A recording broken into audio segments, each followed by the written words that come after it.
10টা আম ভালো, 2টা আম পচা, রাত্রে রাখছেন, সকালবেলা দেখবেন ওই 10 আমের মধ্যে আরেক আমের সাথে কি হয়ে গেছে, পচন লেগে গেছে।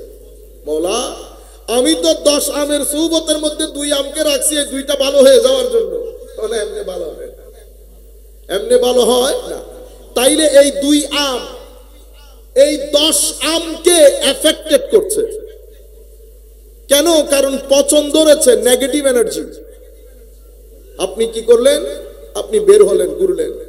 আপনারটা কি? আপনারটা হচ্ছে নফস থেকে শুরু, লাস্ট থেকে শুরু। তো লাস্ট থেকে যে মহব্বত আসে, সেটা আসার পরে নির্দিষ্ট সময় পরে চলে যায়, নির্দিষ্ট সময় পরে চলে যায়। কেন? কারণ এই মহব্বতের শুরু ইসার না, ত্যাগ না। এখানে একটা, এটা শুরু নফস থেকে। এবং এখানে আরেকটা জিনিস মনে রাখবেন, আপনি যখন এই সিঁড়ি দিয়ে যাবেন, এটা আপনাকে নিচের দিকে নেমে যাবে। এবং আপনারা দেখেন কিনা, আপনারা এক্সপিরিয়েন্স করেছেন কিনা জানি না, সেই কারণে আপনার লাস্ট থেকে যেই লাভ, সেটা যখন সামনের দিকে গিয়ে পরিণতির দিকে চলে যায়, সেটাও 3 দিন পরে মারামারি শুরু হয়। কেন? কারণ হচ্ছে আপনার একটা পর্যায়ে নফস থেকে যেটা শুরু হয়েছে, সেটা দীর্ঘদিন স্থায়ী হয় না।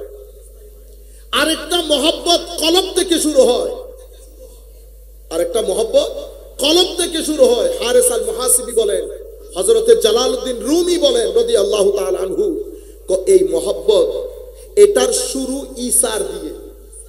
ইসার মানি এটার শুরু মালিকের লাইকিং ডিসলাইকিং, পছন্দ অপছন্দকে আপনি প্রায়োরিটি দিচ্ছেন। এই প্রায়োরিটি আপনাকে আস্তে আস্তে ত্যাগের দিকে নিয়ে যাচ্ছে। খানা কমিয়ে দিয়েছে, ঘুম কমিয়ে দিয়েছে, রাত্রের আরাম কমিয়ে দিয়েছে। এটা আপনাকে একটা নির্দিষ্ট পরিণতির দিকে নিয়ে যায়। এটা বাড়তে থাকে, বাড়তে থাকে, বাড়তে থাকে। কারণ কি? কারণ এখানে কোনো লাস্ট নাই। এটা এক পর্যায়ে হয় কি, আপনি যার প্রেমে পড়েছেন, তার চরিত্রে আপনাকে চরিত্রবান করে, তার রঙে আপনাকে রঙিন করে। উনি সত্য কথা বলবেন, আমি আজকে থেকে মিথ্যা বলবো না। উনার মতো আপনার অদম্য উদ্দীপনা থাকে, আপনি নিজের বাতেন জাহের ভিতর বাহিরকে উনার মতো করে তৈরি করার জন্য।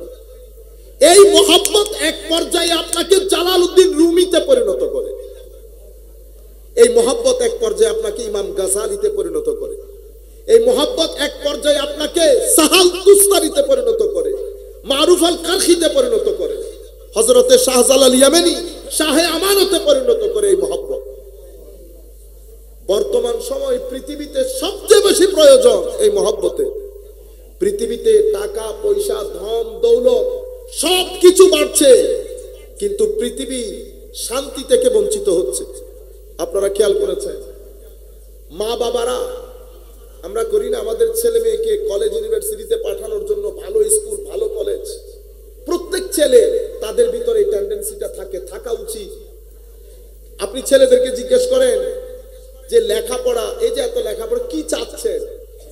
প্রত্যেকের মনের বাসনা হচ্ছে আমি যদি একটা ব্যাংকে চাকরি পেয়ে যেতাম 50,000 টাকা বেতনে। ঠিক তো, এটাই টার্গেট।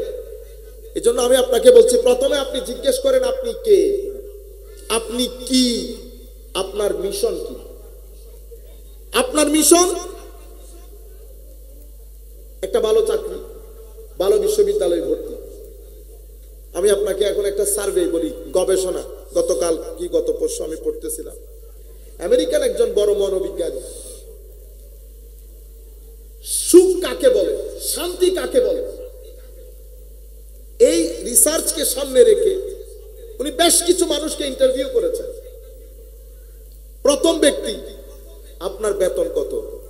মাসে $50,000, বছরে $50,000। এটাই কি আপনার টার্গেটেড ছিল? হ্যাঁ, এটা আমার টার্গেট ছিল। এখন এই টাকা দিয়ে আপনি খুশি? না। কত চান? 1 লাখ। কেন? খরচ কুলায় না আমার। উনি 1 লাখের কাছে গেলেন। বেতন কত? 1 লাখ। কত টাকা টার্গেট ছিল? না, টার্গেট তো 70 ছিল, পরে 1 লাখ হয়েছে। এখন ঠিক আছেন তো? না। কেন? খরচ বেড়ে গেছে। কত হলে খুশি? 2 লাখ। এভাবে যেতে যেতে উনি 10 লাখের মানুষ পর্যন্ত গেছে। একজন 8 লক্ষ টাকা পায় বছরে, $8 লক্ষ। এই ভদ্রলোককে জিজ্ঞেস করছে, ঠিক যাচ্ছে, কোন একটু বাড়লে ভালো হয়, বাড়ানিটা কত? 10 লাখ। এই মহিলা অনেক বড় মনোবিজ্ঞানী, উনি পাগল হয়ে যাওয়ার জোগাড়। উনি বলছেন এটার সীমা আসলে কোথায়? হায় হায়, আমার নবী বলেছেন এই কথা, বনি আদম, তাকে যদি স্বর্ণের একটা পাহাড় দাও, সে আরেকটা স্বর্ণের পাহাড়ের জন্য কামনা করবে। তাকে যদি আরেকটা দাও, সে আরেকটা স্বর্ণের পাহাড় কামনা করবে। হাত্তা জুরতুমুল মাকাবির, শেষ পর্যন্ত কবরে ডুববে সে। আলহাকুমুত তাকাসুর। এই জিনিসটা আমাদেরকে পেয়ে বসেছে। এখন কনক্লুশন কি? উপসংহার কি? উপসংহার হচ্ছে, যেই জায়গার মধ্যে আমি সুখ চাচ্ছি, চাকরি, কার, বাড়ি, যেই জায়গার মধ্যে আমি সুখ চাচ্ছি, আমি চাকরিটা পেয়ে যাওয়ার পর 10 দিন সুখ থাকবে আমার, 10 দিন পরে আমি নরমাল, আমার আবার আরেক টার্গেট। বুঝতে পেরেছেন? গাড়ি গাড়ি গাড়ি, মার্সিডিজ পেয়ে গেছে, 1 সপ্তাহ আপনার বন্ধু বান্ধবকে খাওয়াইতেছে, কত সুখ। 1 মাস পরে আপনার আর কোনো খবর, আপনি আরেক টেনশনে পড়ে গেছেন। তাইলে সুখটা কোথায়? তাইলে আমাদের বর্তমান বাংলাদেশে আমাদের মুরব্বীরা আছে, যাদের জমানা যদি ছেড়ে দেন গত 20 বছরে, গাড়ি, বাড়ি, চাকরি, টাকা পয়সা, ধন দৌলত আগের চেয়ে অনেক বেড়েছে। বেড়েছে না? কিন্তু সুখ বাড়ে নাই, শান্তি বাড়ে নাই। কেন? এখন তো এটা আমাদের পৃথিবীর মধ্যে এটা জটিল প্রশ্ন। আপনারা জানেন পৃথিবীর এখন বর্তমানের মূল সমস্যা কি? পৃথিবীর এখন বর্তমানে মূল সমস্যা হচ্ছে পৃথিবী অশান্তিতে পড়ে গেছে, পৃথিবী অস্থিরতায় পড়ে গেছে। পৃথিবী এখন কিছু ঘটনা এমন ঘটছে, এই ঘটনাগুলো থেকে পৃথিবী নাজাত পাচ্ছে না। পৃথিবীতে সুইসাইড বেড়ে যাচ্ছে, পৃথিবীতে ক্রাইম বেড়ে যাচ্ছে। বাংলাদেশে এখন তালাক যেই পরিমাণে বেড়েছে, কাশ আমরা যদি একটু খবর থাকতো আমাদের। গত 6 মাসে বাংলাদেশে যেই পরিমাণ তালাক বেড়েছে আপনি কল্পনাও করতে পারবেন না। এবং তালাক মোস্টলি আসতেছে কোত্থেকে? মেয়েদের থেকে। তালাক কেন বাড়ে? আমি এগুলার খবর রাখতে হবে না আমার, কারণ আপনি যতক্ষণ পর্যন্ত সামাজিক স্থিরতা থাকবে না।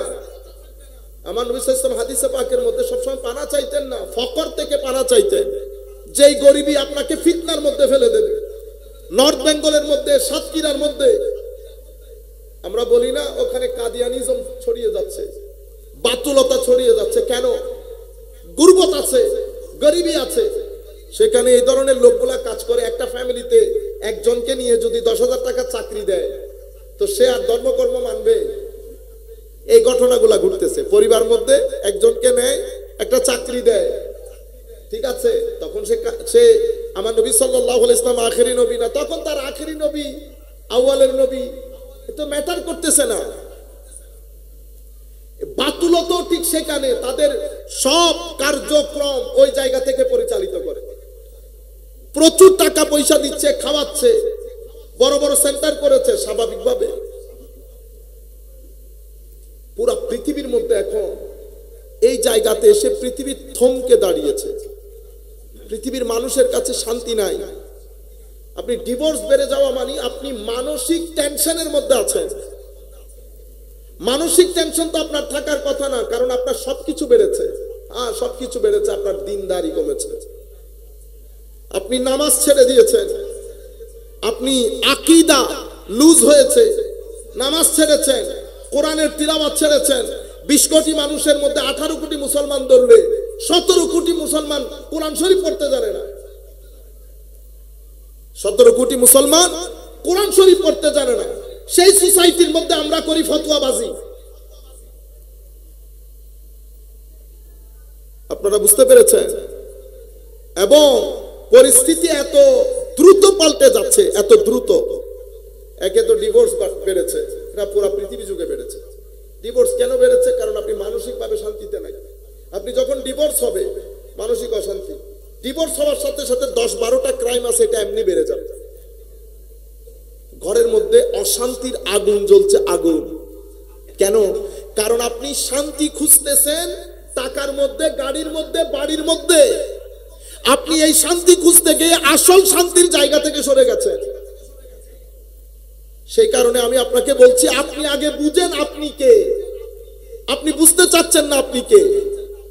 আমাদের কেউ চাচ্ছে না সেটা বুঝতে, রাষ্ট্র চাচ্ছে না বুঝতে। রাষ্ট্র মনে করতেছে আমি শুধু শরীর। সেই কারণে রাষ্ট্র যখন আমার জন্য সিলেবাস বানায় শিক্ষার জন্য, রাষ্ট্রের ফোকাস থাকে শরীরের প্রতি। সেই কারণে শরীফ শরীফের কথা উঠে। রাষ্ট্র বুঝতে চেষ্টা করছে না, আমিও রাষ্ট্রকে বুঝাইতে পারি নাই যে আমি শুধু শরীর না, আমাকে আল্লাহ শরীর দিয়েছে, মনও দিয়েছে। শরীরের যেমন খাদ্য দরকার, মনেরও খাদ্য দরকার, মনেরও খাদ্য দরকার। আপনি শুধু শরীরকে যদি খাদ্য দেন, মনকে যদি আপনি খাদ্য না দেন, ইমব্যালেন্স হবে। আপনার মন গ্যাস্ট্রিক হয়ে যাবে মনের মধ্যে। একে তো খাদ্য দেওয়া ছেড়ে দিয়েছি, অন্যদিকে মনের মধ্যে এমন এমন খাদ্য দিচ্ছি যেটা মনের মধ্যে মনের শান্তি বিনষ্ট করে। একে তো মনকে খাদ্য দেওয়া, আর হচ্ছে খাদ্য না দিয়ে অখাদ্য মনের ভিতরে পুরিয়ে দেওয়া। আমি আপনাকে একটা কথা বলি, কোটি টাকা আপনার ব্যাংকে, আপনি যদি আত্মীয়তার সম্পর্ক ছিন্ন করেন, আপনার মন অশান্ত হবে। আপনি যদি নামাজ ছেড়ে দেন, আপনার মন অশান্ত হবে। কোরআনের তিলাওয়াত ছেড়ে দিবেন, মন অশান্ত হবে। দরুদ শরীফ পড়া ছেড়ে দিবেন, মন অশান্ত হবে।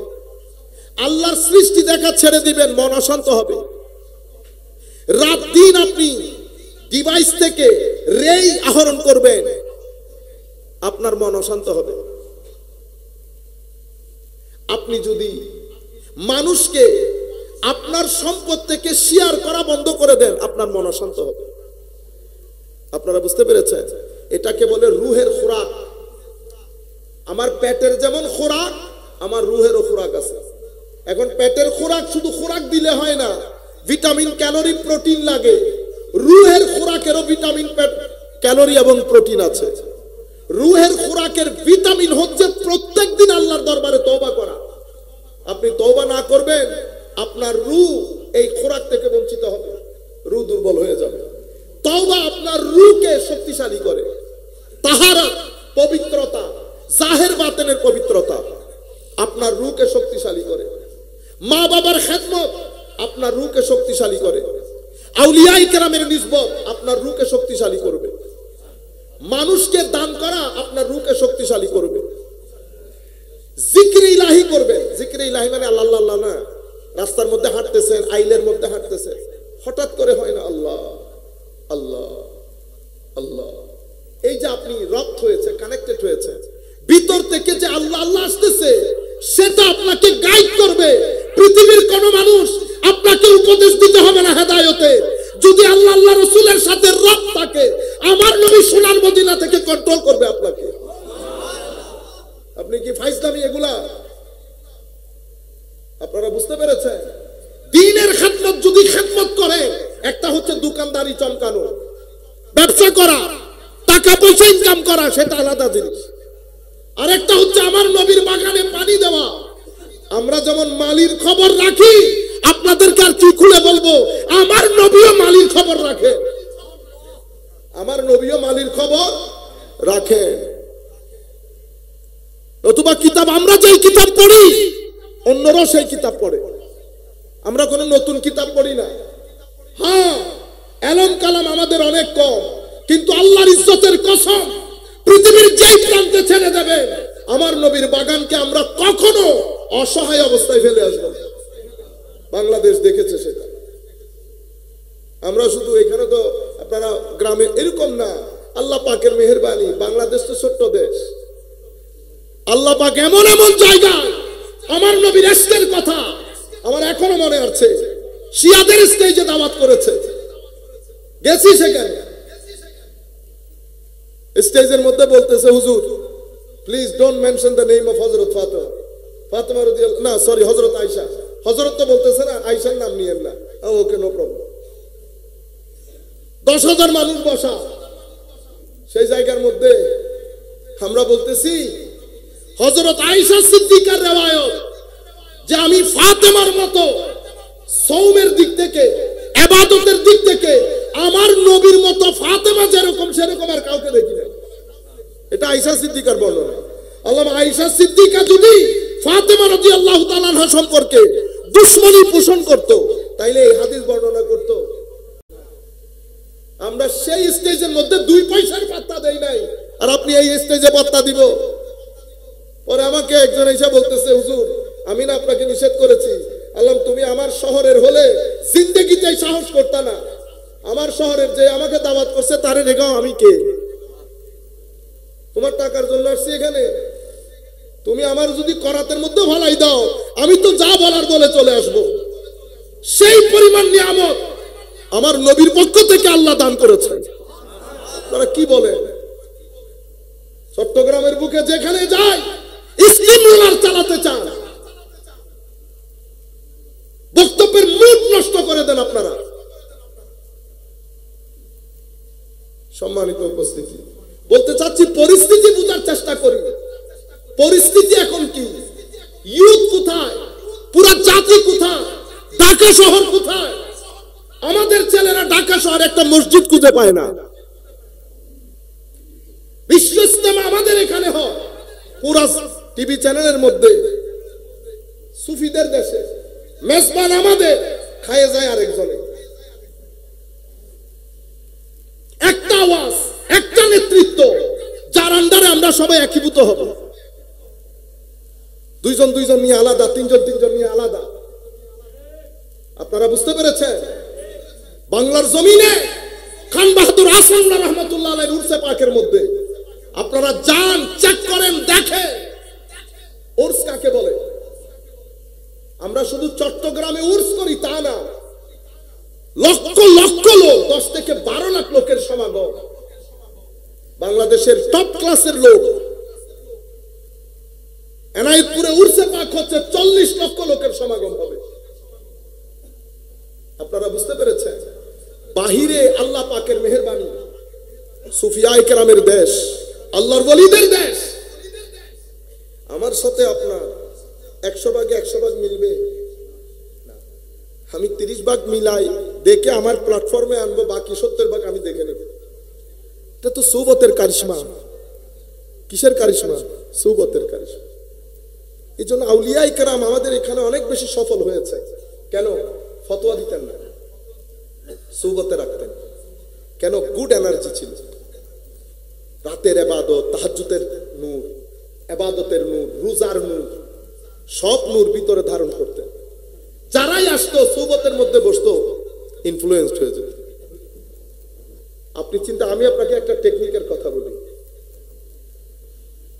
একজন এসে নন মুসলিম এক সুফির কাছে জিজ্ঞেস করতেছে, আমি ইসলাম কবুল করব, কিন্তু আপনাদের আল্লাহ অনেক ডেঞ্জারাস। কেন? আমি আপনাদের কোরআন শরীফ পড়ছি, জাহান্নামের যে ভয় দেখাইছে ওখানে, আরো কি সারা জিন্দেগি ওখানে। তো হাল আতাকা হাদিসুল গাশিয়া উজুহু ইয়াউমাইদিন খাশিয়া আমিলাতুন নাসিবা তাসলা নারান হামিয়া তুসকা মিন আইনিন আনিয়া লাইসা লাহুম তাআমুন ইল্লা মিন দারিয়া লা ইউসমিনু ওয়া লা ইউগনি ইল্লা মিন জু।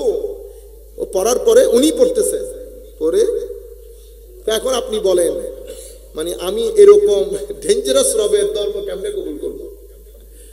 আমি হলে কি জবাব দিতাম? সুফিদের জবাব দেখেন। বলতেছে, বেটা এই প্রশ্নের উত্তর কি আপনাকে এখনই দিয়ে দিতে হবে? এখন দিয়ে দিলে ভালো হয়। কোন আপনি একটা কাজ করেন, উত্তর আমি আপনাকে দেব, আপনি কিছুদিন আমার সাথে থাকেন।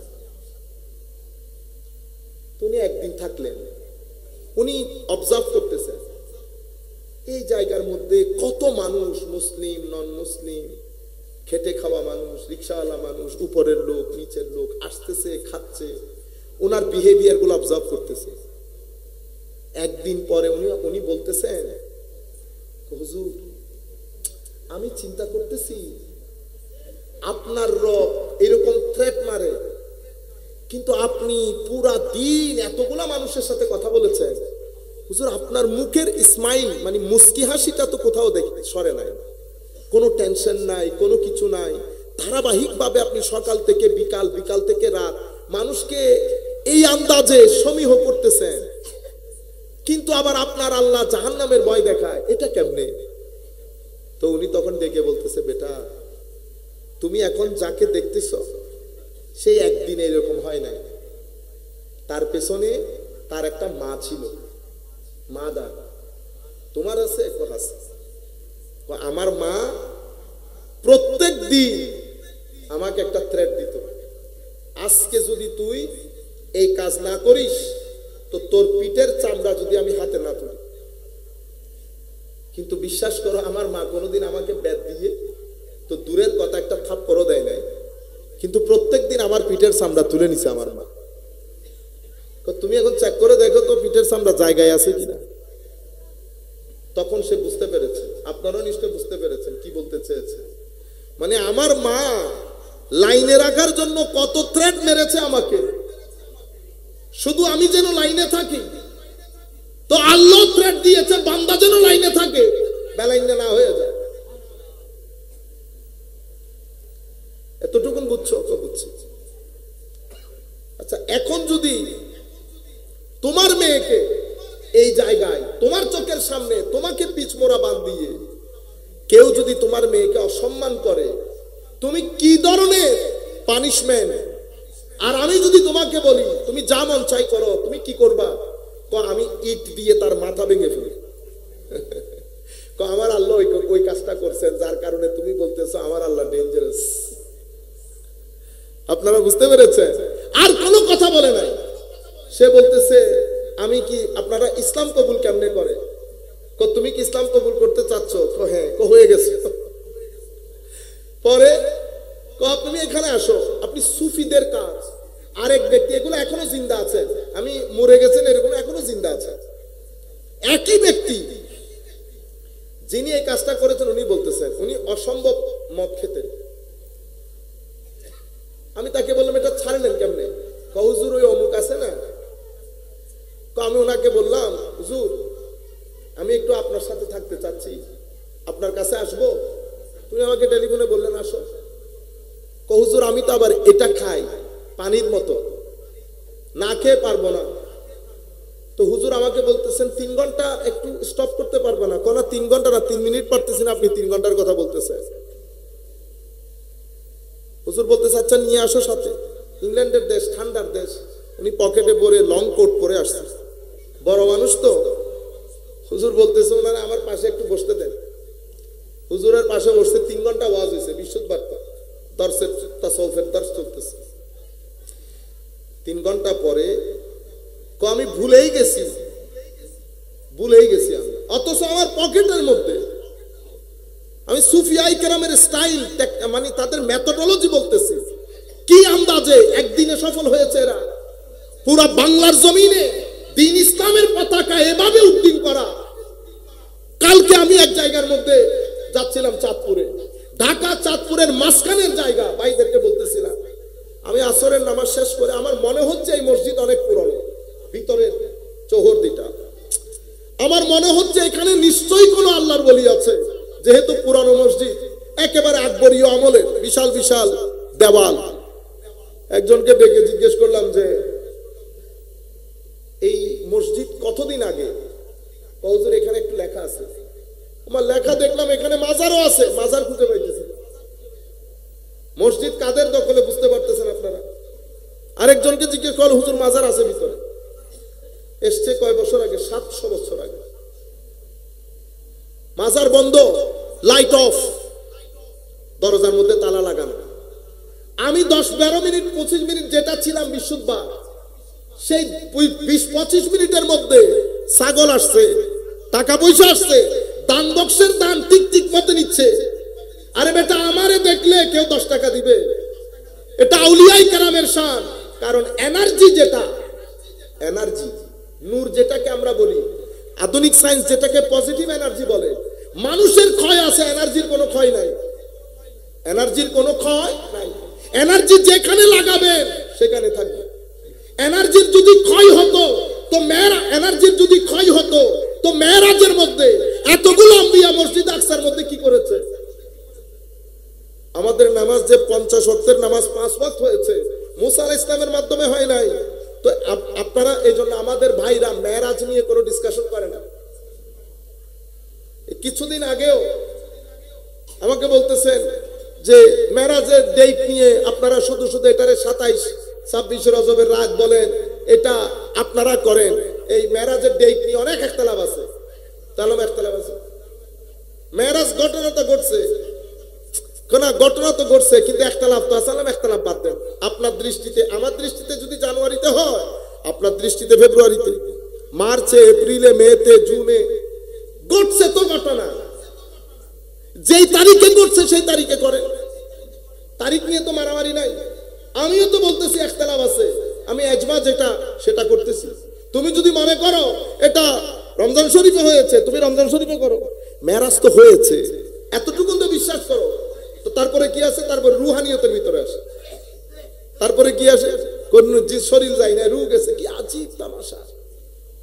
পরে আমি অনেক চিন্তা করেছি, মেরাজের কথা বলে না কেন? আমার ছোট্ট জ্ঞানে যেটা ধরেছে, মেরাজের মধ্যে আহলুস সুন্নাত ওয়াল জামাতের সমস্ত আকীদা লুকায়িত আছে।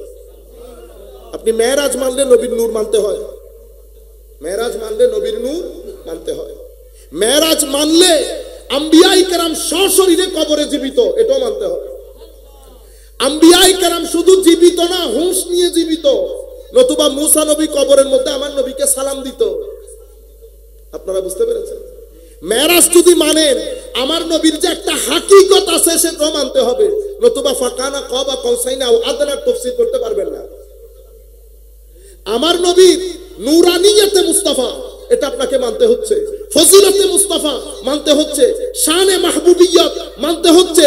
আজমত মানতে হচ্ছে। নতুবা মানুষ তো আপনাকে জিজ্ঞেস করবে, আপনারা না বলেন মোরে মিটে গেছে, তাইলে মোরে মিটে গেলে মসজিদ আকসার মধ্যে আসলো কেন? মসজিদ আকসার মধ্যেও আছে। আবার আমার নবী যে রুট, আল্লাহ মেরাজের রুট ঠিক করছে হারাম থেকে আকসা পর্যন্ত, রুট আছে না? রুট কিভাবে? কই এদিকে এদিকে মুসা আলাইহিস সালামের কবর হয়ে, ঈসা আলাইহিস সালামের কবর জন্মস্থান হয়ে, তুর পর্বত হয়ে, ওদিকে পিছনে মদিনা শরীফ। রুট কিভাবে ঠিক করেছে দেখেন।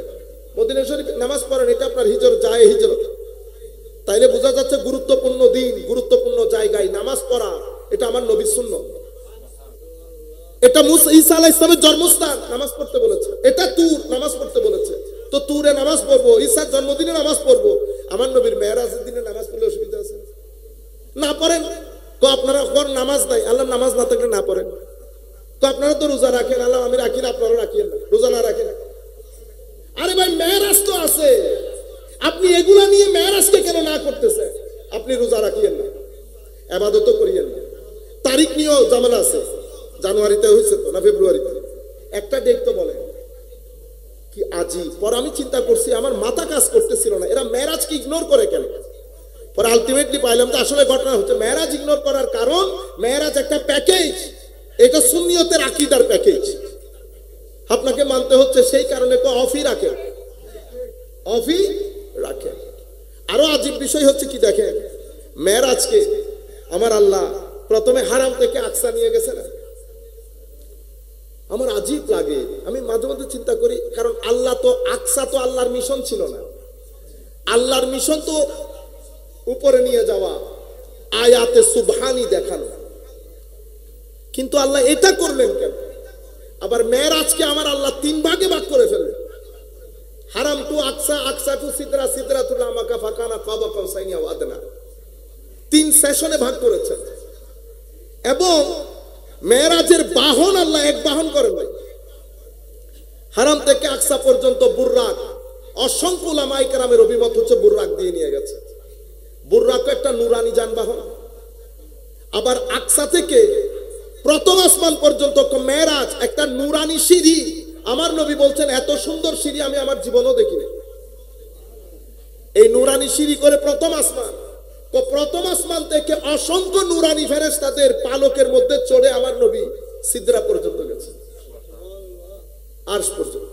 এরপরে জিবরিল আমিনের পাখা, এরপরে রফ রফ করে আমার নবী ফাকানা কাবা কাউসাইনি আও আদনা পর্যন্ত গেছে।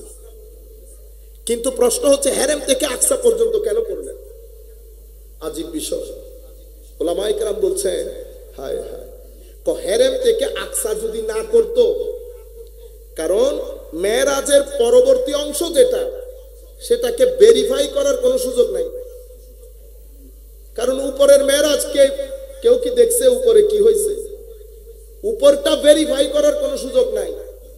আমার আল্লাহ মেরাজের এমন একটা পার্ট রেখেছে, যেই পার্টকে তারা তাদের জ্ঞান অনুযায়ী ভেরিফাই করতে পারবে। সেই কারণে আমার নবী যখন ফেরত এসেছেন, তাদের সমস্ত প্রশ্ন ছিল হেরেম থেকে আকসা পর্যন্ত। আকসার উপরে আর কোনো প্রশ্ন নাই, কারণ আকসার উপরে তো আপনার ব্রেন যাইতেছে না, আপনি ভেরিফাই করতে পারতেছেন এটা। তো এটার মধ্যে ভেরিফাই করে যখন দেখছেন ভেরিফাই, তো দ্বিতীয় সেশন নিয়ে আর কোনো প্রশ্নই নাই। আমার নবী পাস, আমার নবী পাস। এটা কোরআনের ক্ষেত্রে আল্লাহ করেছেন।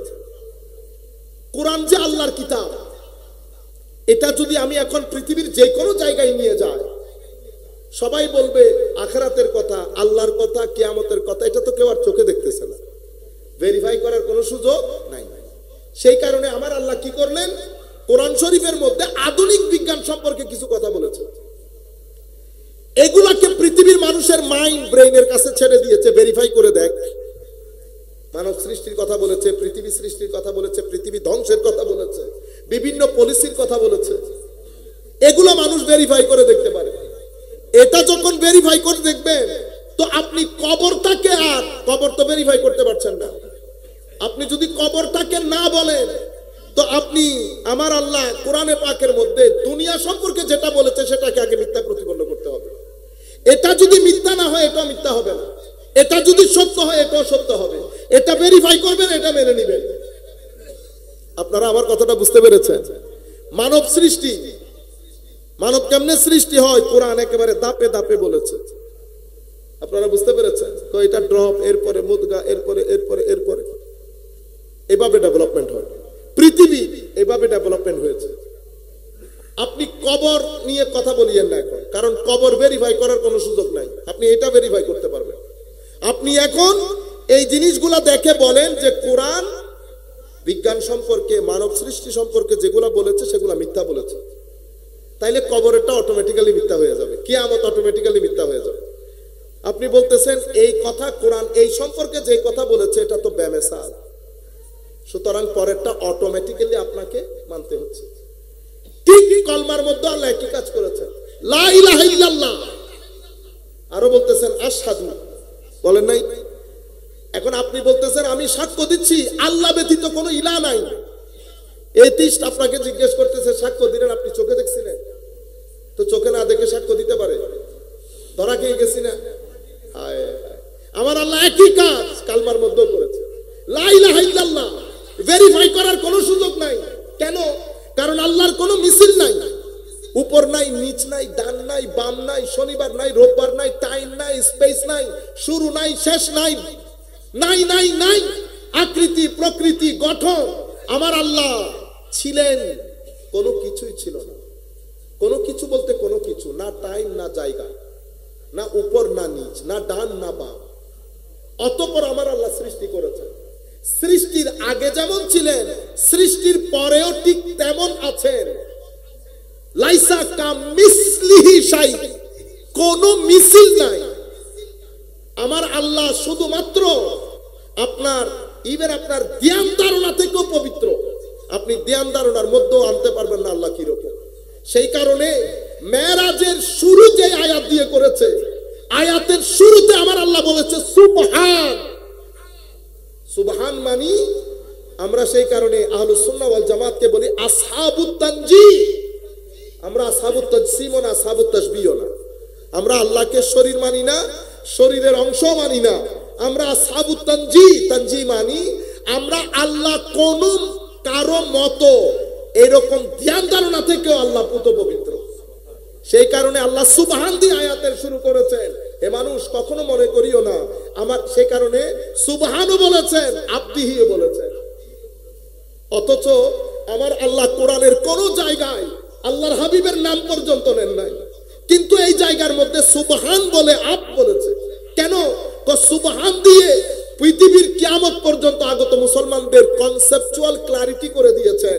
হে মানুষ, নবীকে নিয়ে আসছি তার মানে আমার শরীর আছে, আমি উপরে আছি, সেরকম না, সেরকম না।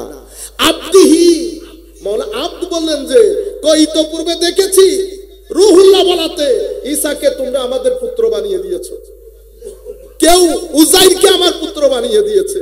এখানে আমার আল্লাহ ব্যবহার করেছেন আব্দ। মনে রাখো, যাকে নিয়ে যাচ্ছি উনি আমার বড় মোহাব্বতের আব্দ। খবরদার কিয়ামত পর্যন্ত যেন এই জায়গার মধ্যে তোমরা বেয়াদবি না করো।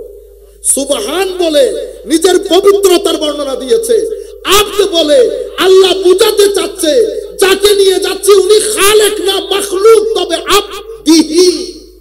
আব্দিহি আর আব্দের মধ্যে ফারাক কি? আল্লামা ইকবাল বলছেন আব্দ দিগার আব্দুহু চিজে দিগার। তো আব্দ আর আব্দুহু এক জিনিস না। আব্দ তাকে বলা হয় যে মাবুদের ইন্তজারে থাকে, আব্দুহু তাকে বলা হয় যার জন্য মাবুদ ইন্তজারে থাকে, যার জন্য মাবুদ।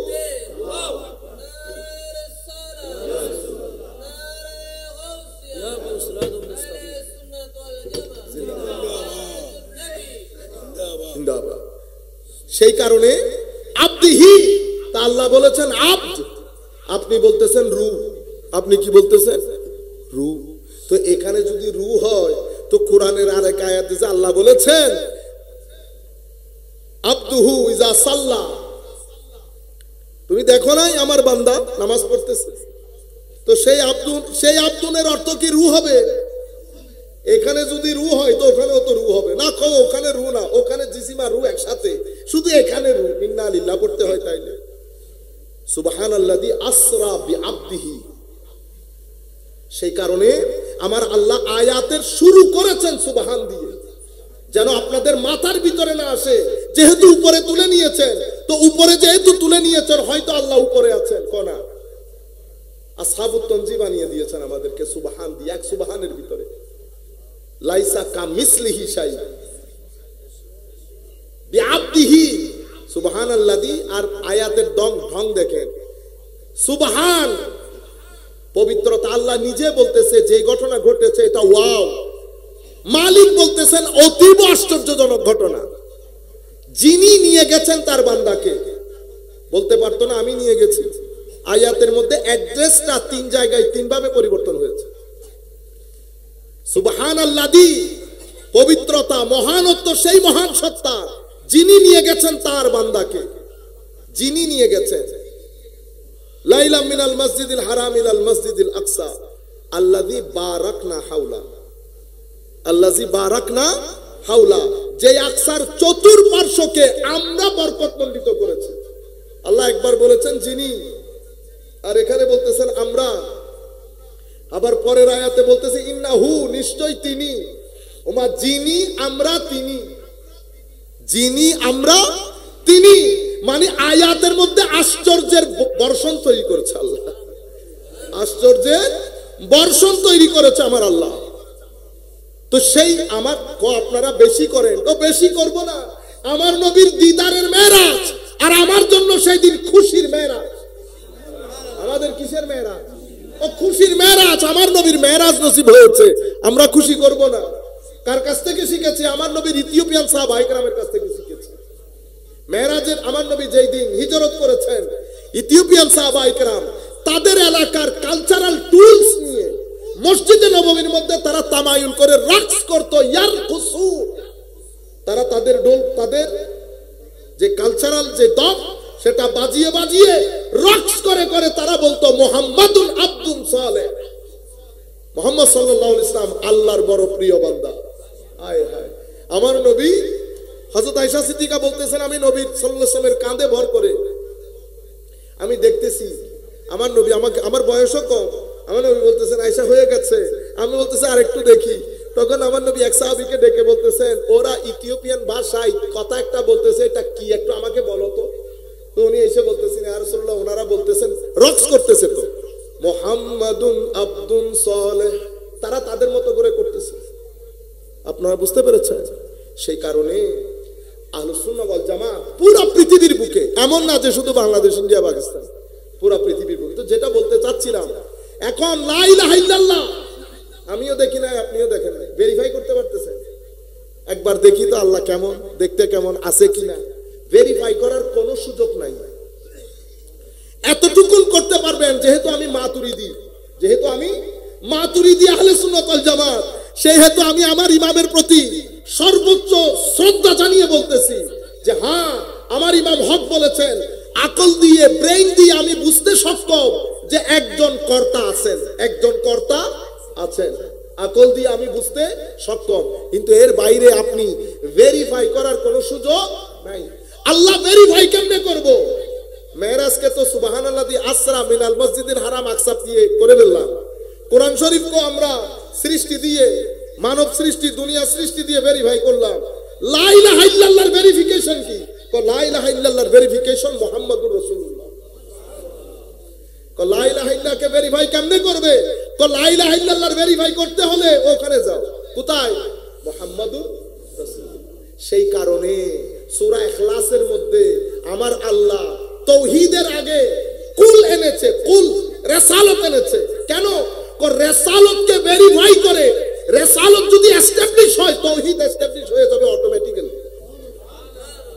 সেই কারণে তুমি কিছু করতে চাইলে রিসালাতকে করো, আর রিসালাতকে যদি আপনি ভুল প্রমাণিত করতে চান, কোরআনকে ভুল প্রমাণিত করতে হবে। কোরআন ভুল প্রমাণিত হলে রিসালাত ভুল প্রমাণিত হবে। রিসালাত যদি ভুল প্রমাণিত হয়, সূরা ইখলাস ভুল হয়ে যাবে। সূরা ইখলাসকে ভেরিফাই করার কোনো সুযোগ নাই। সূরা ইখলাসকে ভেরিফাই করতে হলে কুলের কাছে আসতে হবে, কুলকে ভেরিফাই করতে হলে কোরআনের কাছে আসতে হবে। কুলকে কেমনে ভেরিফাই করবেন?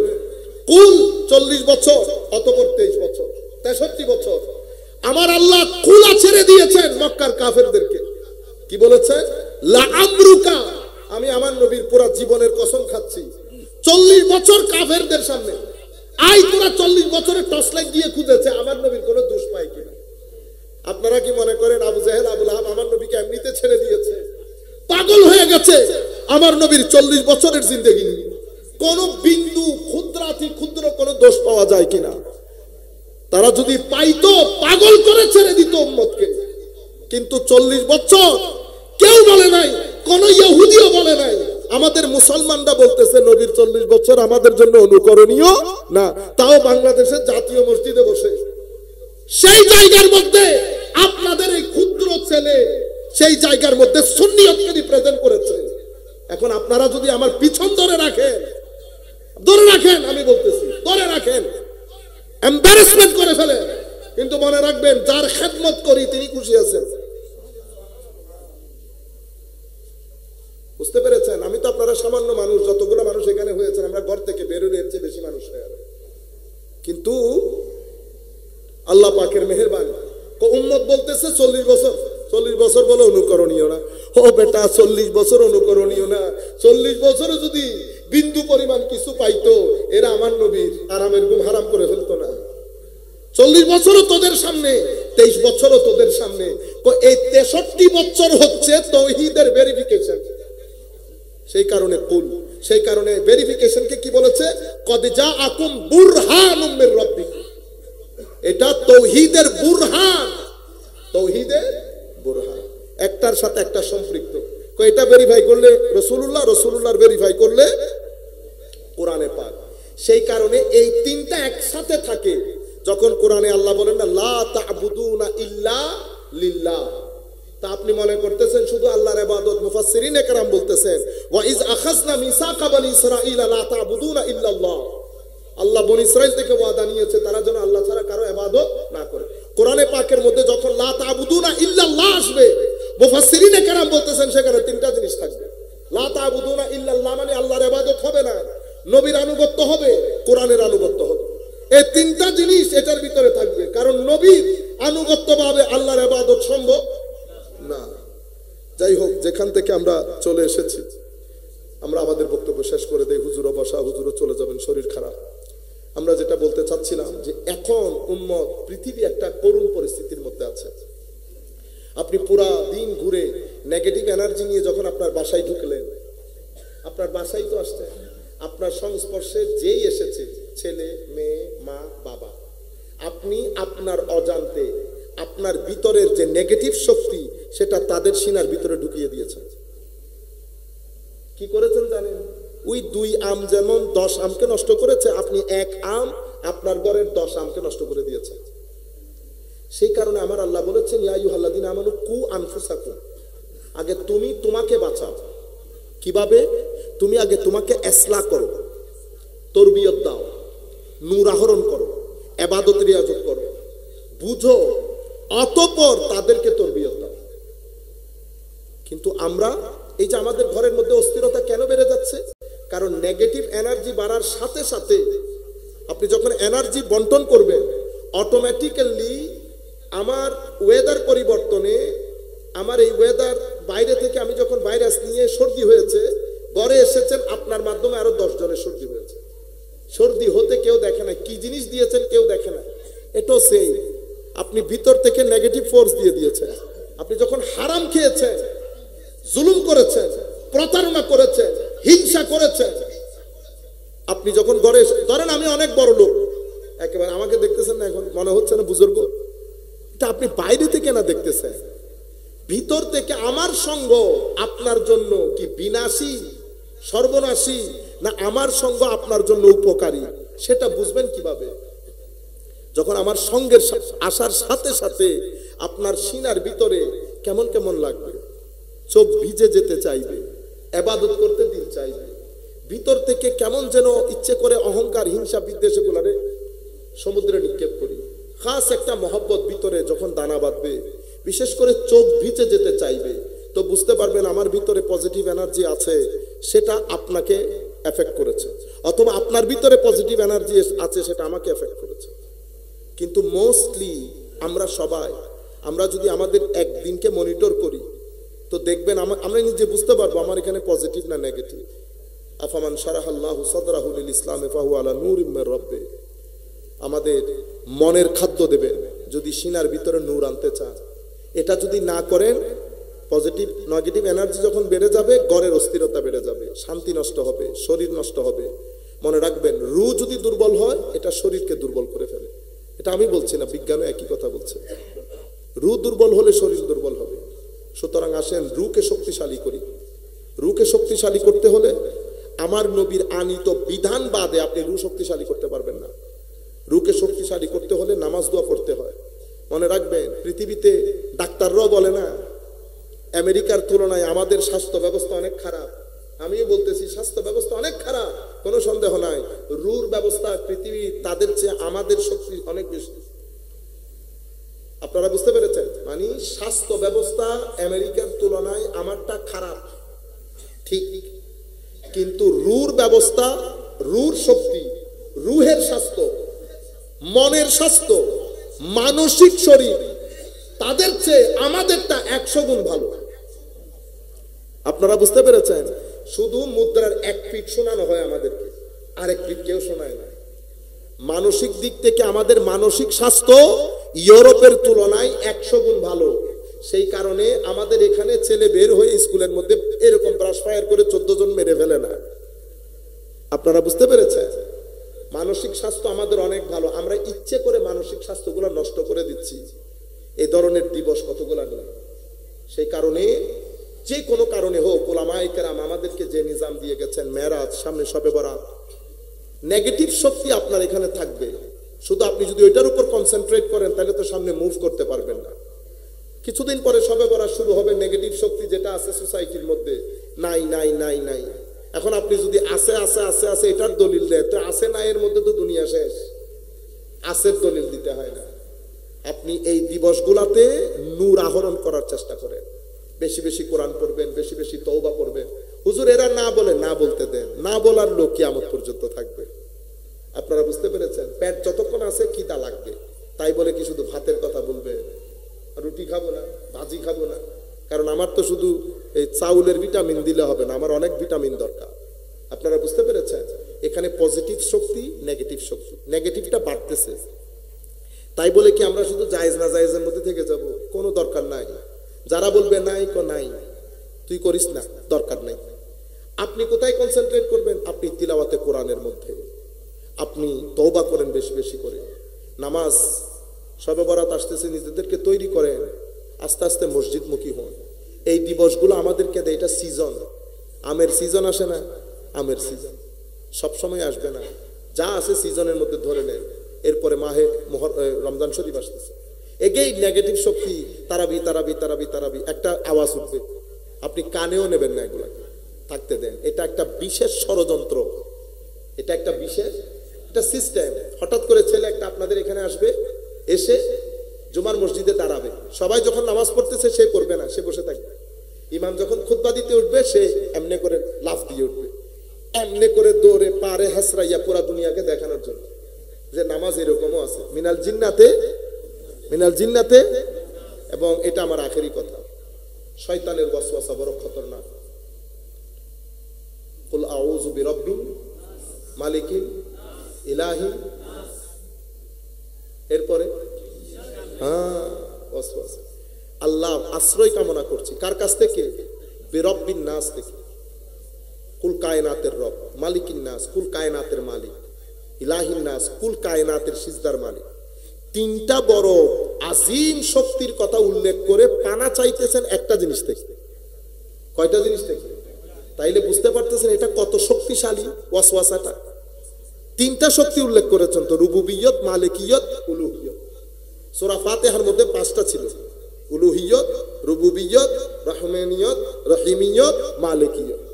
কুল আউযু বিরাব্বি শুরু করেছে রুবুবিয়ত, উলুহিয়ত, মালিকিয়ত দিয়ে, শেষ করেছে রুবুবিয়ত, উলুহিয়ত, মালিকিয়ত দিয়ে। কুল আউযু বিরাব্বিন নাস। তিন শক্তি উল্লেখ করেছেন, পানা চাচ্ছেন একটা জিনিস থেকে, সেটা কি? সেটা ওয়াসওয়াসা। কারা দেয়? শয়তানেরটা বাদ দিলাম, জিনেরটা, সেটা মানুষও শামিল। মিনাল জিন্নাতে ওয়ান নাস। তো নাসের কাজ আপনাকে ওয়াসওয়াসা দেওয়া, আপনার কাজ ওয়াসওয়াসাকে রিসিভ না করা। ওয়াসওয়াসা যদি রিসিভ করতে না চান, আপনার সিনার মধ্যে নূর ডালতে হবে, সিনার মধ্যে নূর ডালতে হবে। যেখানে যায়, আপনারা ধরেন রমজানের মধ্যে যদি তারাবি 8 রাকাত না 20 রাকাত, 8 রাকাত না 20 রাকাত, ও বহুত হয়ে গেছে, আল্লাহ 8 রাকাত করতে দেন। এগুলা বাতাসে এসেছে, বাতাসে চলে যাবে। আবার আহলে সুন্নাত ওয়াল জামাত নতুন সমস্যা আজকে করেছে, আজকে করেন। আহলে সুন্নাত ওয়াল জামাতের উপর অনেক ঝড় তুফান গেছে। একটা পর্যায়ে মুতাজিলারা পাগল করে দিয়েছে আমাদের। হযরত ইমাম শাফির মতো ইমাম মার খেতে হয়েছে। 50 বছর আমার শব্দ ছিল না আহলে সুন্নাত ওয়াল জামাতে। মিটে গেছে আহলে সুন্নাত ওয়াল জামাত। কুল কায়নাতের মধ্যে এই যে এরকম রবরবা অবস্থা আহলে সুন্নাত ওয়াল জামাতে, আমাদের উপর তুফান গেছে, সব সময় দর্শনের তুফান গেছে, ফিলোসফির, সায়েন্সের বিভিন্ন বাতুলতা আহলে সুন্নাত ওয়াল জামাত জায়গার মধ্যে থেকে গেছে। এটা কখনো করবে না, এটা থাকবে। কিন্তু আমরা যদি এক জায়গায় নিজেদেরকে আবদ্ধ করে রাখি, তাহলে তো এই জায়গায় আবদ্ধ। মিলাদুন নবী আসলে শুধু আপনারা ওইটার উপর মিলিয়ন মিলিয়ন আফটার মিলিয়ন। সমস্ত মাহফিলের মূল বিষয় কি? মিলাদুন নবী জায়েজ কিনা। কিরে ভাই, আর কত মাহফিল? কোরআন শরীফের বিস্তর বিষয় নিয়ে আলোচনা করে। কারণ আপনাকে মনে রাখতে হবে, সোসাইটি, আপনার জনগণ কিন্তু 70%। মাহফিলের মধ্যে 10,000 মানুষ দেখে যদি পাগল হয়ে যায়, তাইলে হবে না। ও ভাই, 20 কোটি মানুষ থেকে 10,000 মানুষ আছে আপনার মাহফিলের মধ্যে, 20 কোটি মানুষ বাইরে রয়ে গেছে এখন। আপনি যখন, আমি যখন অ্যাড্রেস করবো, আমি যেন পুরা বাংলাদেশকে সামনে রাখি, সমস্ত মাইন্ডসেটকে সামনে রাখি। আমার আলোচনা যেন এমন না হয় এক ব্যক্তিও যদি সুন্নিয়তকে নিয়ে নিফরত করে আমার বক্তব্যের কারণে, এক ব্যক্তিও যদি আমার কারণে ধর্মের প্রতি বিরক্ত হয়ে যায়, আমার উপর হারাম এই মাহফিলে এসব কথা বলা। সুতরাং আমার মাধ্যমে, সেই কারণে আমার আল্লাহ আগ থেকে আমাদেরকে শিখিয়ে দিয়েছেন দ্বীনের দাওয়াত দেয় কেমনে। উদউ ইলা সাবিলি রাব্বিকা বিল হিকমা ওয়াল মাউইজাতিল হাসানা ওয়াজাদিলহুম বিল্লাতি হিয়া আহসান। বান্দা দুনিয়া যেখানে যাবে যাক, তুমি যেহেতু আমার বান্দা, আমার দিকে যখন আহ্বান করবে হিকমতের সাথে। হিকমত শুধু জ্ঞান দিয়ে আসে না, হিকমতের জন্য সিজদা লাগে, হিকমতের জন্য সোহবত লাগে, হিকমতের জন্য তাকওয়া পরহেজগারি লাগে। এরপরে মাউইজাতিল হাসানা, মাউইজাতিল হাসানার জন্য সীনাবর্তী নূর লাগে। সেই কারণে দ্বীনের দাওয়াত আউলিয়া ইকরামের হাতে সেফ বেশি। আউলিয়া ইকরামের মাধ্যমে নতুন মানুষ ইসলাম কবুল করেছে। আমাদের বক্তব্যের মাধ্যমে সোসাইটির মধ্যে 70 ভাগ হয়েছে। বুঝতে পেরেছে? আল্লাহ রাব্বুল আলামিন আমাদের হামি ও নাসির হোক।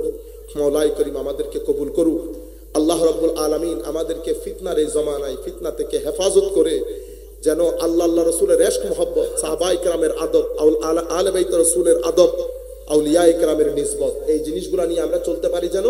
কিয়ামতের দিন সকালেও যদি আমাদের পরিবারে আমাদের নসলে কোনো মানুষ আসে সেই জন্য গুস্তাখ না হয়, সেটার জন্য আল্লাহর দরবারে দোয়া করি। সবাই বলেন আমিন। ওয়া মা আলাইনাল বালাগুল মুবিন। আসসালামু আলাইকুম।